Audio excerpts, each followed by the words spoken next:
just want a little look.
Get too close.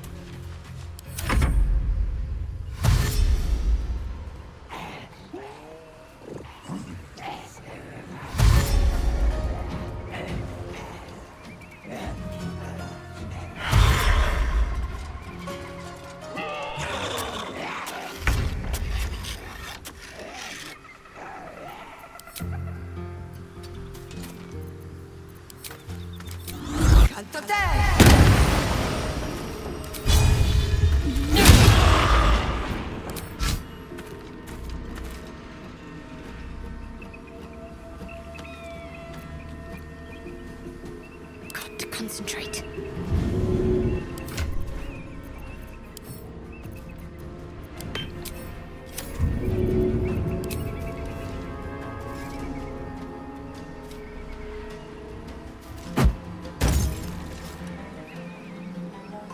Heading there. All right, Karlak, it's go time.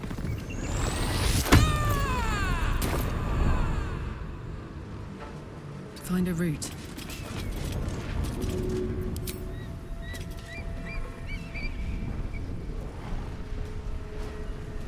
This'll help.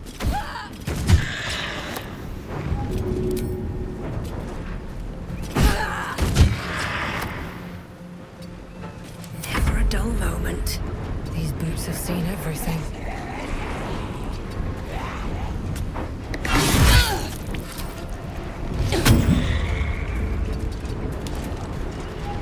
I'm ready.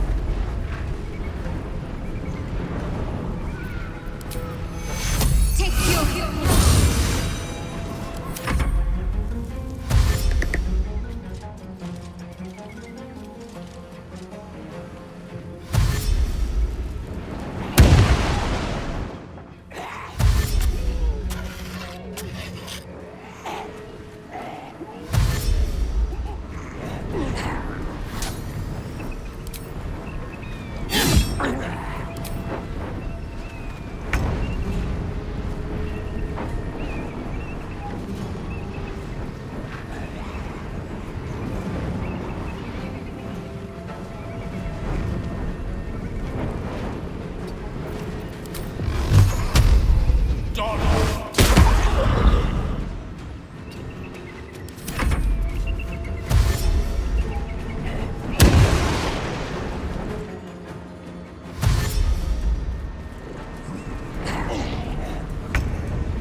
Time to push my luck again.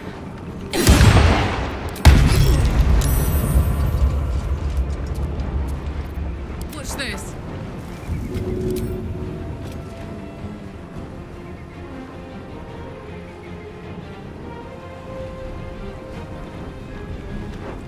That's it. Still on my feet.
Nothing important is ever easy. With haste.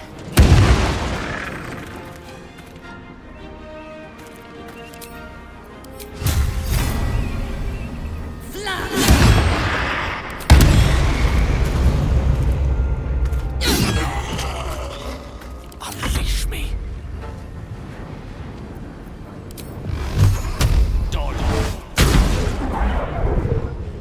Let's go.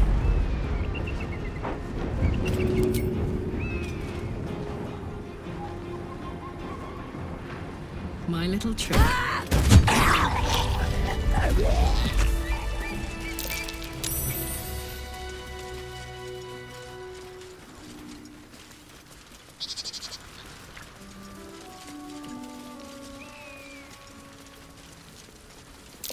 Something over there.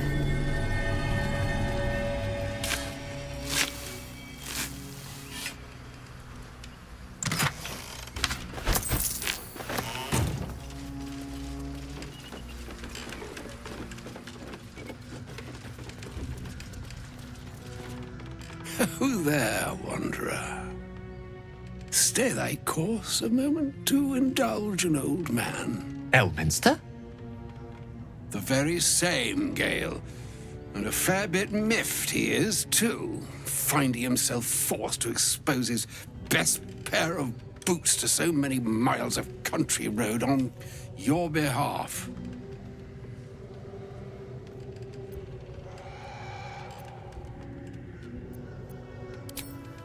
Meet Elminster Ormar. A good friend of mine, but rather more significantly, he's the most famed and respected wizard in the realms. Am I, indeed? Most famed and respected errand boy, more like. I was bid to spare neither time nor my own self to find you. She sent me, Gale. You know of whom I speak. But why? Out with it, Elminster. Please. Young man, has your sojourn away from Waterdeep washed away your decorum as well as your patience? Nigh a 10-day I've gone without honest fare, worthy of the name. Drank naught, but what the sky entitled my thirst. Why, some bread, cheese, and a cup of wine would appear unto me a feast. Surely you won't begrudge me a mite of rest and repast before I get out with it? Oh, for the love of... Well, this way then? To your camp. Oh, don't dawdle now, lad. You're the one who's in such a frightful hurry. Oh, nigh on 13 centuries old and he still thinks with his stomach. We'd best follow and see if he's more disposed to speak plainly once it's stopped its grumbling.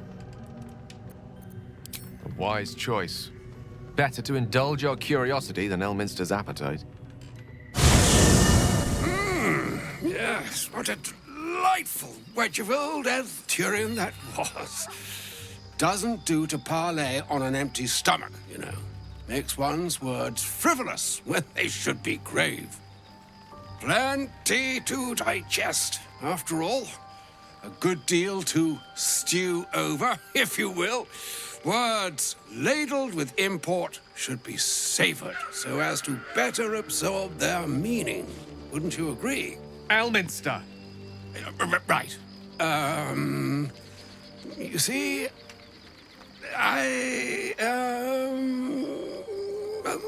that is to say, Gale, my boy, I've come to address a most pressing matter. I'll speak as plainly as I can, forswearing the accustomed frills that decorate my speech. I'm here on behalf of Mystra.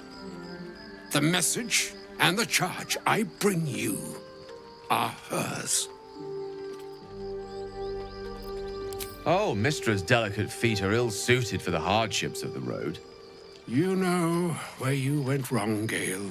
No, we needn't dwell on that here and now. But even so, you're to be given a chance of redemption. Mistra would consider Forgiveness? She would consider what she considers to be forgiveness. Mystra is aware of the misadventures that have befallen you both. She knows of your strife with the Absolute, that most insidious of evils.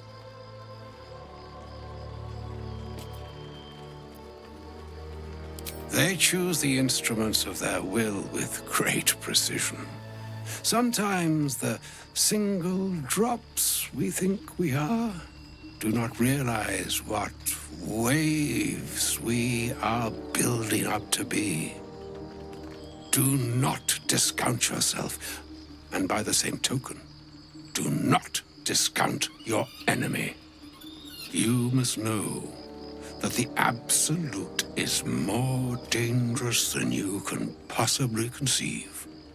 It threatens all who live, even those who are undying. It threatens the gods, the weave, the very fabric of the universe itself. That is why I have come here to charge you, Gale, with its destruction. It is Mystra's belief that only you can.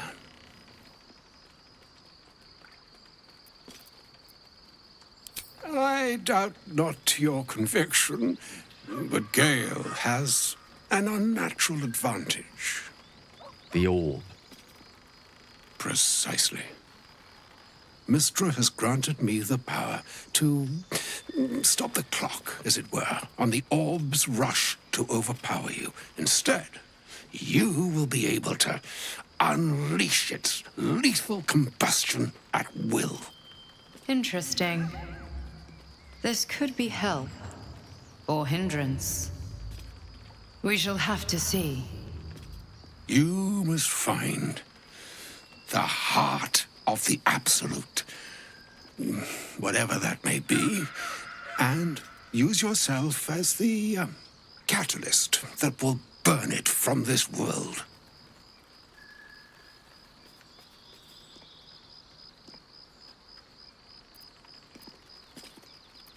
No, indeed. But I think she trusts me too. It brings me no pleasure saying this, my friend, but such is Mystra's will. Yours must be the sacrifice that will undo the Absolute. And for your sacrifice, you will be redeemed. Such is Mystra's promise. With that, I've said my sorry piece, and need only bestow unto thee the charm I was bid. Meine hastra mistrariel Italion thras annas difra. It is done. Both charge and charm have been committed into your care. To you, I commit into care Gale himself. I count on you to shepherd him well on this strangest of journeys. Or some other fortune altogether.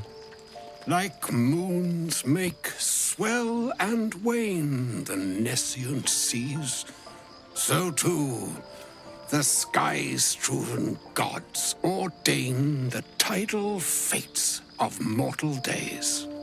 And yet, an ocean born in lonely hours, come ebb, come flow, come all that is beyond the breadth of our dominion. Be a moon unto yourself. Even the waves of fate can break upon the shores of will. Farewell, my friend. Farewell, Elminster. I'm glad she chose you. An audience with Elminster is never less than memorable. I'd have hoped to introduce you to him in less dire circumstances. But those are hard to come by these days.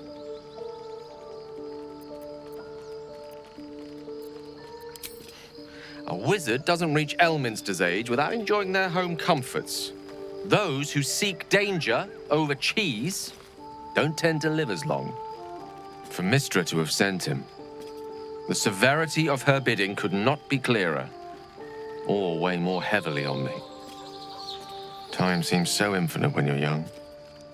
A month is an age. A year is a lifetime. It is a strange feeling to realize how little of it one might have left. Of course, you offer the clearest solution to our problem. All I have to do is find the right place and time, close my eyes, and let go. Then the slate will be clean. Wrongs will be righted, the absolute will be gone, and I along with it. If there was, I'm sure the goddess of magic and the greatest wizard who ever lived would have identified it. But alas, only one solution is offered. That remains ahead of us for now. The heart of the Absolute must be discovered before I can stop its beating. Then I suppose there is nothing more to be done but find the heart of the Absolute and stop its beating.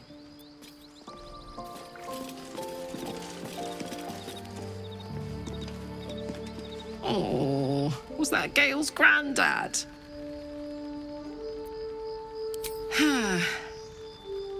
It doesn't ring a bell. But all right. Must have had something important to say to Gale if he came all this way. Good news, I hope.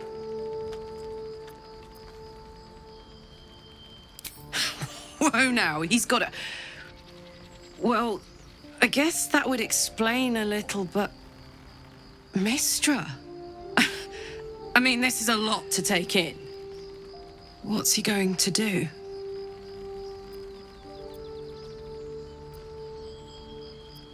Well, tell him to pick the right one. Well, better yet, I'll do it. Fucking wizards, man. They always need help picking the simple, obvious option. If Mystra can't think of another way to stop the Absolute than sacrificing Gale, she's no god worth worshipping. I'll say that to Gale in, you know, gentle terms.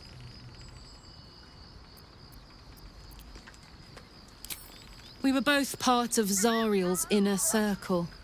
Her by choice, me by force.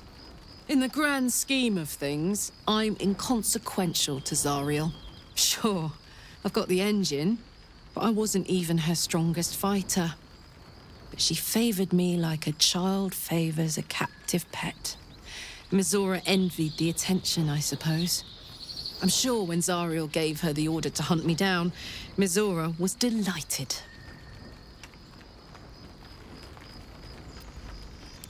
I don't know. You'd think she'd have more important things to do. Devils and their pride. No kidding. The fighting, the chaos, the betrayal. It had the makings of a good stage show, but I did not want to be one of the players.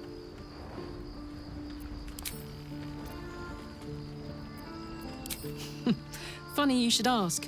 I was just thinking about what would have become of us without that Nautiloid. I mean, I know where I'd be. Trapped in Avernus still, with the Blade of Frontiers on my tail. But what about you?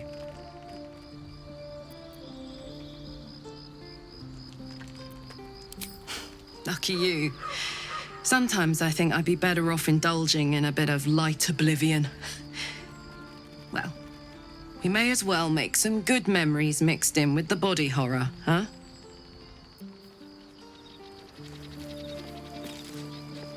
Wonder if the gods are watching me.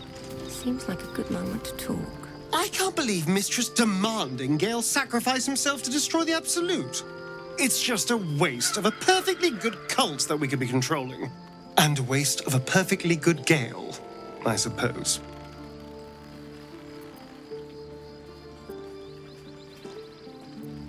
I've already apologized. What more do you want? Unless you're looking for another nibble. No innocence. You have my word. Only villains that we need to kill anyway. After all, you know what I am now. I can fight with all my weapons, teeth included. And if I happen to drain the occasional bandit during a fight, what's the harm? They're just as dead. As am I. I'm starting to feel a little peckish already.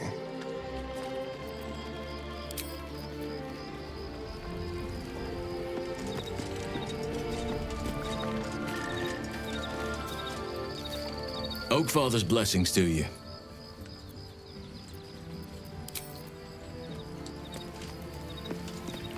Welcome to the League of the Lone Eye, my friend. Not to minimize the pain of Volo's poking and prodding, but I promise you'll be used to the prosthesis in no time. Besides, I find it gives one an air of mystique. No one's more intriguing than a woman with one eye.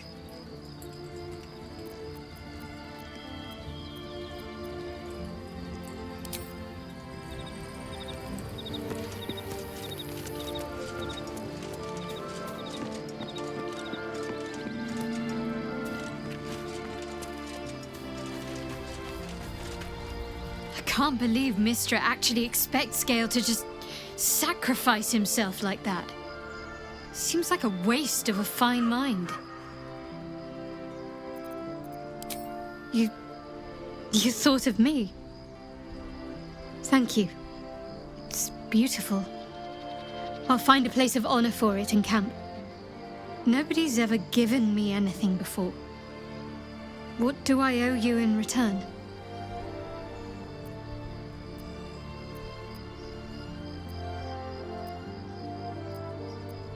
Well, in that case, thank you. I'll always think of you when I look upon it. After I think of Lady Shah, of course. I wonder, perhaps this is connected to the Dark Justiciars. This is no coincidence, I'm sure of it. I need to keep an eye out for more signs. Learn more about the Justiciars' presence in these lands. It could be important. As long as I've prayed to Lady Shah, I've wished to serve her as a Dark Justiciar. There is scarcely a greater way to fully dedicate yourself to Lady Shah, save perhaps if you become the head of her church.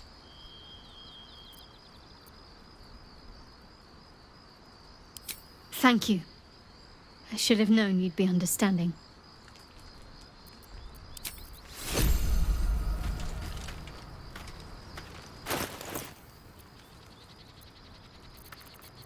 There is work to do. Can't give up now. Just what I need. Elminster. Even the Githyanki have heard tell of the Sage of Shadowdale.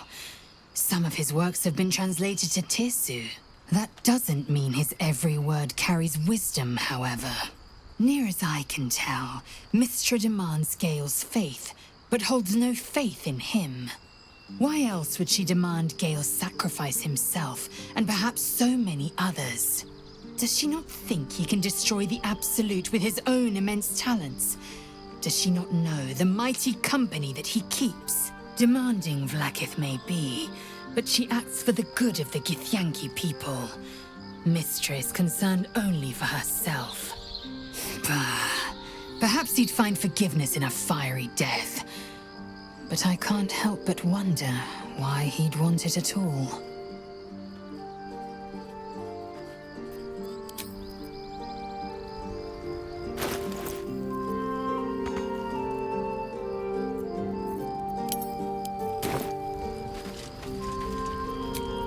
Do you feel that? The darkness, pulling at the strands of the weave. You'll still be able to do your wizard thing, though, right? Of course. That doesn't make the shadows less dangerous. Joy. Let me work my magic.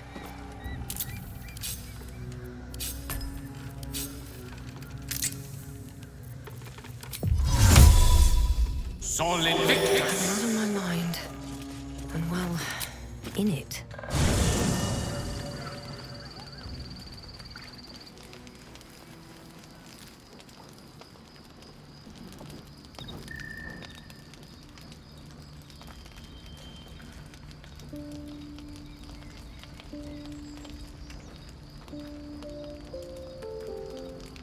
Supreme Kithrak, has Vlaakith sent you to slay me with your own blade? I've not come to kill you, Lae'zel. I've come to aid you. Don't trust him.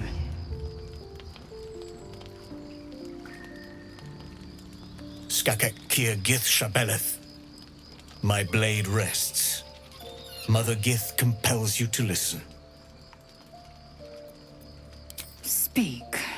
My ear is yours. I know you carry the astral prism, Lae'zel. Within it lies the seed of Vlaakith's demise, and I intend to help you bring it to fruition. Vlaakith's demise? Skaketh. I should run you through for suggesting it.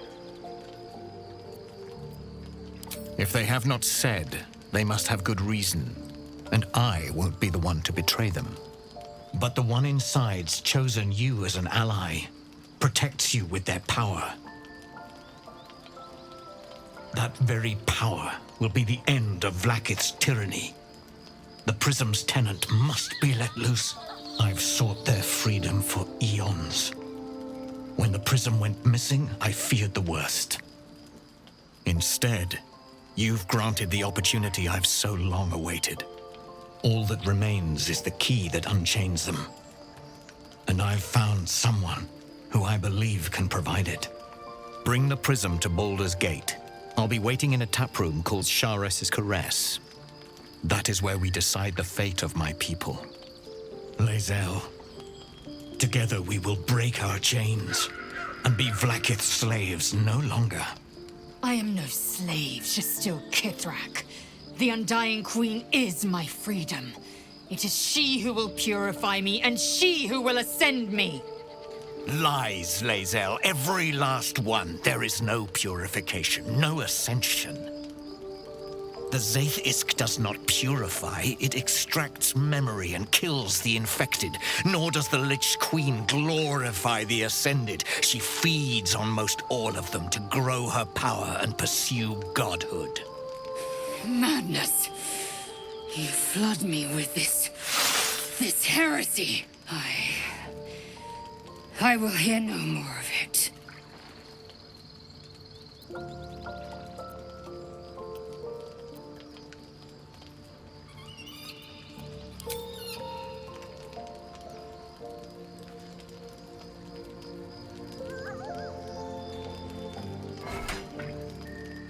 I served Vlaakith the whole of my life.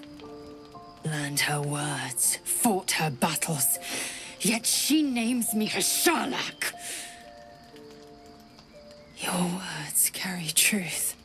I will meet you in Baldur's Gate.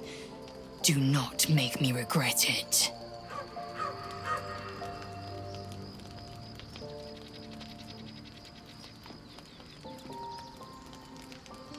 Lae'zel, I see Talak Magir in you, sister in freedom.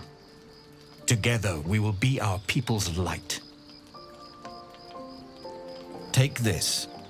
It is a Quanith, a psionic detector. The Queen's warriors hunt you. The Quanith will sound you out when you come near their portals. Hear its cry and prepare for battle, or slip away. I should go. Vlaakith's gaze pierces the seas and skies. She believes me loyal, and I can't afford her mistrust. Keep the astral prism close. Let no one take it from you. Slay any who try. Now to Baldur's Gate. I'll be waiting, Lae'zel.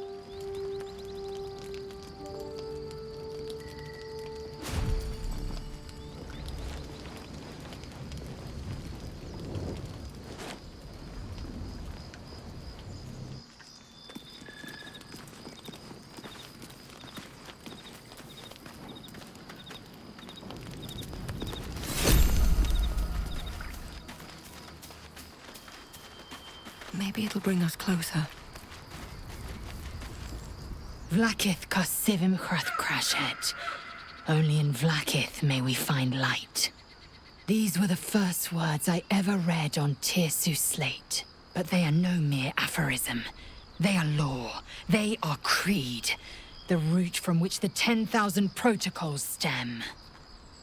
Forsake one protocol, and forsake Vlaakith. Forsake Vlaakith, and be the blood and meat which sates her dragons. If Voss speaks true, if Ascension is a lie, if tadpole purification is a fairy tale, then I have not sinned against Vlaakith. She has sinned against me. Ascension is a young Githyanki's greatest honor. Long ago, the Geich enslaved my people. They dominated our minds and bred us for war, until Great Mother Gith took a hammer to our bonds. From the day of our hatching, young Gith have one purpose: to train hard enough to slay a Geich and take its head. Then, we speak the rite of Ascension, and a red dragon comes to fly us to Vlaakith in Tunarath, City of Death. We are honored with an eternal home in the Astral, celebrated for our victory. We are ascended. Or so I believed. I'd never thought Vlaakith a tyrant, or me as a vassal. She was the source of my might, and I the envoy of her will. A warrior, a champion, a destroyer. But if Voss is right, and Vlaakith consumes the Ascended to gain power, then I am no destroyer. I am mere livestock, bred to be harvested and devoured. Every Githyanki is a slave with a singular purpose. Not to cull the Geich, not to prevent their grand design, but to raise Vlaakith to true godhood.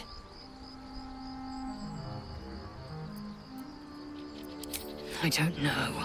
I can't know. And that drives me mad. At first, I thought them an illithid deception, a trick of the tadpole. But the dream figure is real. It lives in the prism. Voss believes they are the seed of Vlaakith's demise and the agent of Githyanki freedom. And I believe he may be right.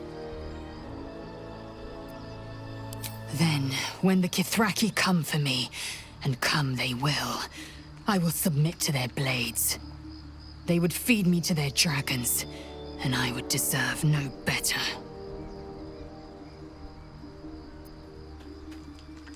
Yes, I'd like time to think. We'll meet Kithrak Voss at Cheres's Caress in Baldur's Gate. Until then, be vigilant. Vlaakith's eyes are upon us.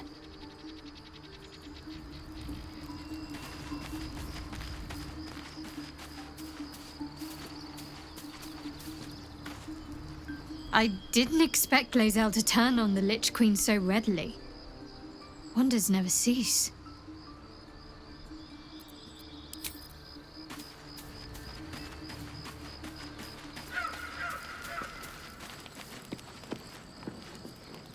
So we're going to meet Voss in the city, are we? Set the tenant of the prism free? This is all very, I don't know. I like a good caper, but I'd long for a tiny bit of status quo now and again.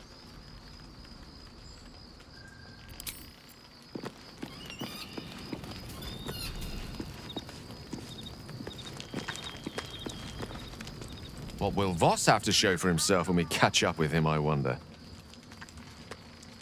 His intelligence may yet prove the key to unlocking the artifact's secrets. We should ensure we follow up when we reach Baldur's Gate.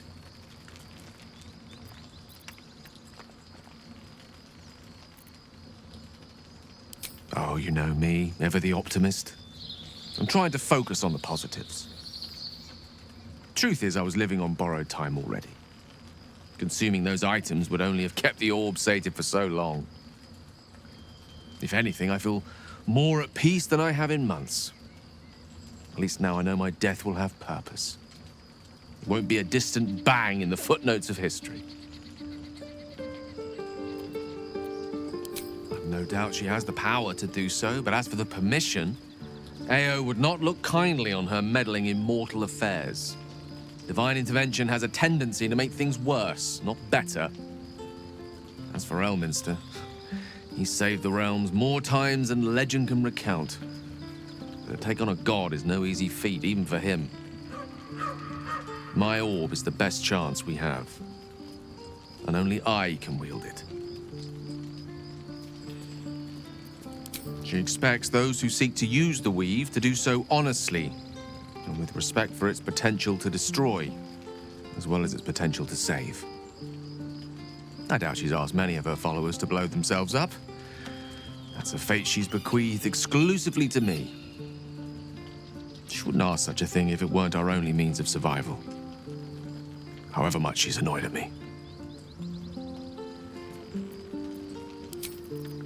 Very well.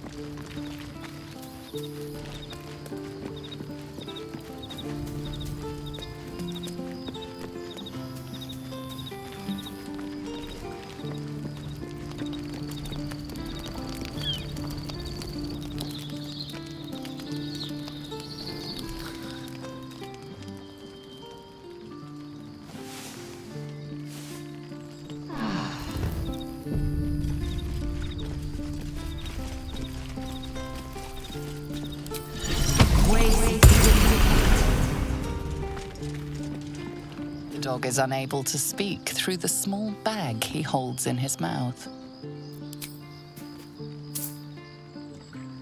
I don't know. Maybe you can tell me. All I know is I thought of you when I saw it.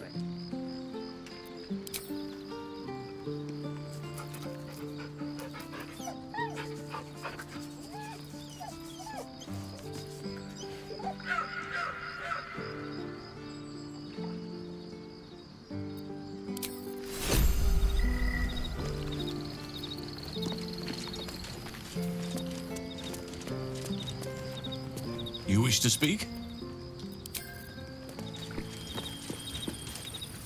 There's a schism growing among the Githyanki people, and Lae'zel just took one step towards choosing a side.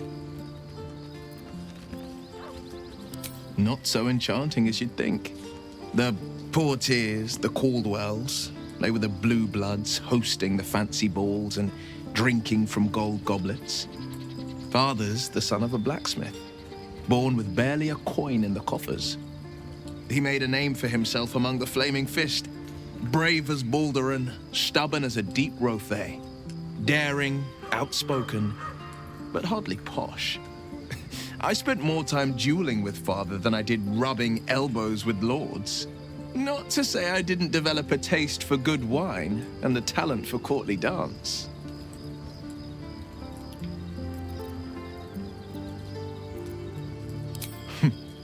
I suppose the acorn didn't fall far from the tree. The sins of the father live with the son, eh? But I gained his virtues too. Courage, insight, a just heart, a strategic mind. Like to think I did anyway. I'll have to let you be the judge. He brings to mind a story. The Devil with the Silver Tongue. An old fairy tale my father read to me. The kind with a hero, a villain, and a moral. A farmer made a deal with the devil, so the story goes. In exchange for the farmer's dearest fruit, the devil granted him a bottomless coin purse. The farmer's dearest fruit, naturally, was... We can learn a lot from fairy tales. Don't you think?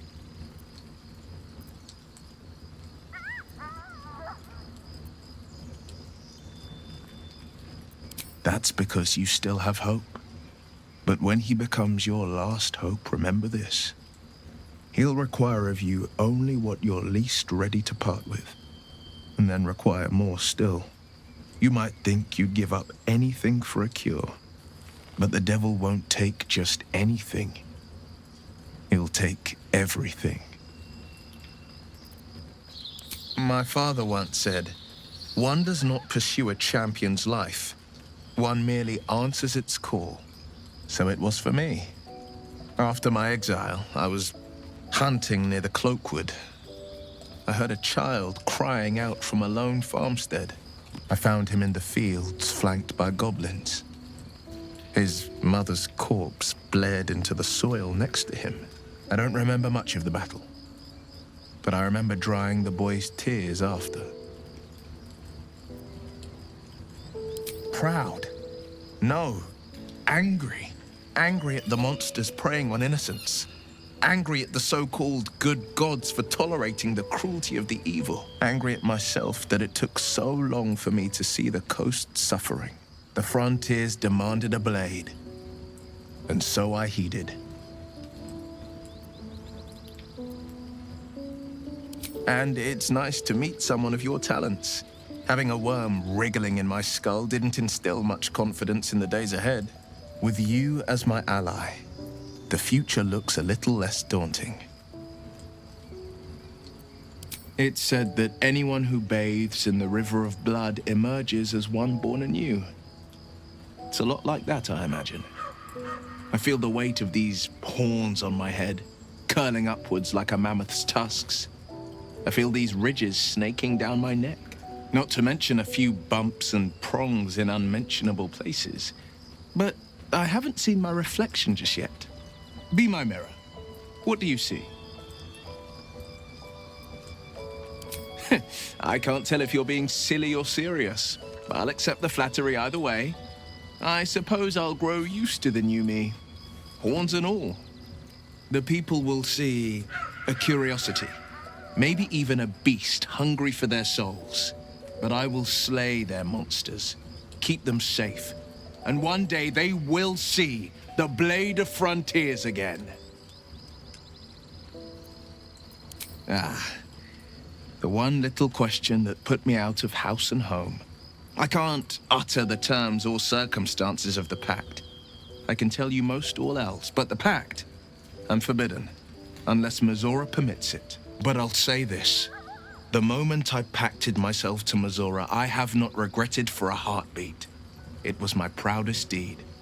It was worth the sacrifice. All I can give you on that is my solemn word.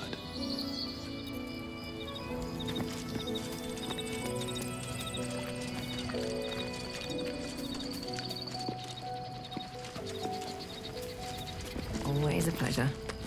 So, Lae'zel's going to war with Vlaakith? Going to break her chains in Baldur's Gate? Good for her.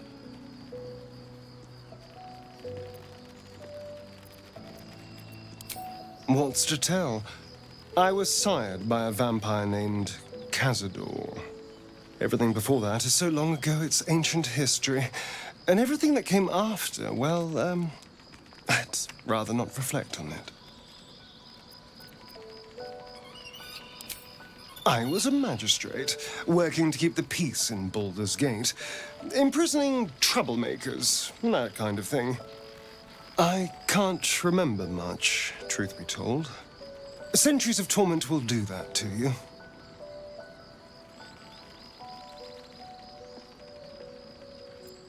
I was attacked. A gang of vagrants, a tribe of wandering Gur, took issue with a ruling I'd made. They beat me to death's door when Cazador appeared. He chased them off and offered to save me, to give me eternal life. Given that my choices were eternal life or bleed to death on the street, I took him up on the offer. It was only afterwards I realized just how long eternity could be. Why do you insist on exhuming the past? I was a slave. A vampire spawn. Kept by the Tsar family. Perhaps I still am. I was never able to resist their commands. But now, I've been conveniently lost. They won't ever control me again. It's simple. Just find a vampire that will drink your blood and turn you into a vampire spawn. Their obedient puppet. In theory, the next step is to drink their blood. Once you've done that, you're free and a true vampire. People think the biggest threat to a vampire is a cleric with a stake. It's not. The biggest threat to a vampire is another vampire. They're scheming, paranoid, power-hungry beasts. So why would any vampire give up control over a spawn to create a competitor? Trust me, it doesn't happen. Who knows? Drow? Mind flayers? Death? Hopefully not ours. But maybe answers, if we can convince the right people to talk.